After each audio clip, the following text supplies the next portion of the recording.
আসসালামু আলাইকুম। আশা করি সকলে ভালো আছেন। আজকে নতুন একটি ভিডিও নিয়ে আসলাম পাম বাগান সম্পর্কে।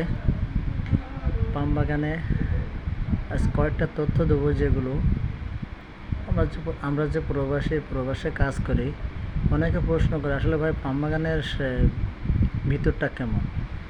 আসলে পাম বাগানের ভিতরটা বলে বোঝানো যাবে না, এক এক জায়গার এক এক সিস্টেম। এই পাম বাগানটা অনেক পরিষ্কার, তাই বলতে পরিষ্কার জায়গাটা পরিষ্কার, কিন্তু এর ভিতরে যে জঙ্গলগুলো, এগুলো মেন সমস্যা। এই যে কাঠগুলো দেখা যাচ্ছে এখানে, এই রাস্তা দিয়ে ভিতরে যাওয়া যায়, কিন্তু এই যে গাছের ডাল কেটে ফেলা যাচ্ছে, এই যে সাদা সাদা এই যে দেখা যাচ্ছে ডালগুলো, এই ডালগুলো খুব ভয়ঙ্কর। এর ভিতরে এমন এমন কিছু জিনিস সাথে যেগুলো থাকে, যেগুলো বলা যায় না, এগুলো নাম আনাই ঠিক না। তো আমি এইভাবে বলবো, যারা পাম বাগানে কাজ করেন দেখে শুনে কাজ করবেন। আর অনেকে জানতে চান পাম বাগানের কী সমস্যা হলো এই যে পাম বাগানের গাছের গায়ে দেখেন গাছ হয়ে গেছে, এই পাতা, এই যে পাতার রঙ, এই পাতা রঙের কালারের সাথে সেম কালার সাপ আছে, এক ধরনের চিকন সাপ, 2 থেকে 2.5 হাত লম্বা। এই সাপটা গাছ পর লাফ দিয়ে পড়ে। তো যারা কাজ করবেন তারা দেখে শুনে কাজ করবেন। আসলে পাম বাগান সম্পর্কে তেমন কোনো ধারণা দেওয়ার নেই, কারণ এইখানে এতগুলো রিস্ক, আর বিভিন্ন ধরনের বড় বড় সাপ আছে যেগুলো এই কাঠের ভিতরে থাকে।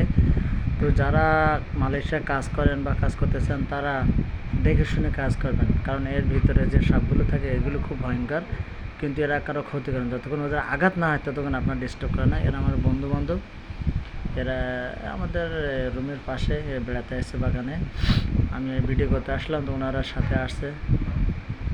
তো দেখতে পাচ্ছেন এখানে এই কাঠের ভিতরে সাপ থাকে। এই বাগানটা দেখেন অনেক বড়, প্রত্যেক গাছের গায়ে কিন্তু ঘাস হয়ে গেছে। এই ঘাস হচ্ছে খুব ভয়ঙ্কর জায়গা। এই ঘাসের ভিতরে পোকা থাকে, এই জন্য ছোটো ছোটো সাপ এখানে জন্মায়, আর সাপ এখানে আসে খাইতে, এদের আদারের সম্ভবত। দেখুন এই গাছের ডাল, এই দেখতে পাচ্ছেন, মনে হচ্ছে নারকেলের পাতা, আসলে না, এই গাছের পাতা।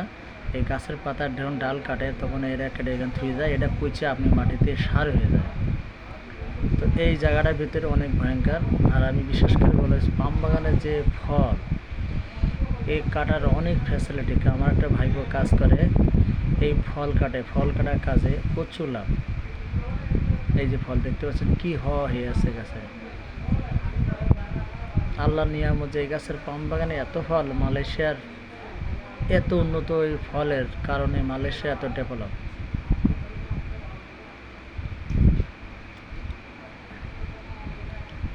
আজকে ছোটো ছোটো গাছের ভিডিও দেখাবো, এরপরে এই গাছগুলো দেখালাম, একটু পরে আরও ছোটো গাছের ভিডিও দেখাবো, যেখান থেকে যে কীভাবে নতুন গাছে ফল হয়। দেখতে থাকুন ভিডিও শেষ পর্যন্ত, দেখলে বুঝতে পারবেন যে আসলে কথাটা কী। ছোটো এই গাছে দেখছেন কত জঙ্গল, গাছের গায়ে জঙ্গল হয়ে গেছে, ঘাস হয়ে গেছে, পাতা হয়ে গেছে। ফল দেখেন আল্লাহর নিয়ামত, কেমন ফল ধরে আছে গাছে। একটা গাছের গায়ে দেখেন কত রকম জঙ্গল। তো এই গাছগুলো মেনটেন করে চলতে পারলে সমস্যা নেই। তো এটা মেন সমস্যা হলো এই গাছের গায়ে জঙ্গল।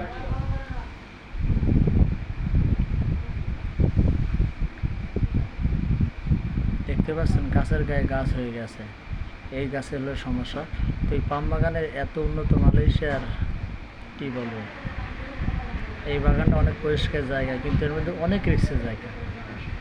তো আরও ভয়ঙ্কর জায়গা আছে, যে মাথার উপরে গাছ আছে, সেখানেও অনেক ঝামেলা আছে।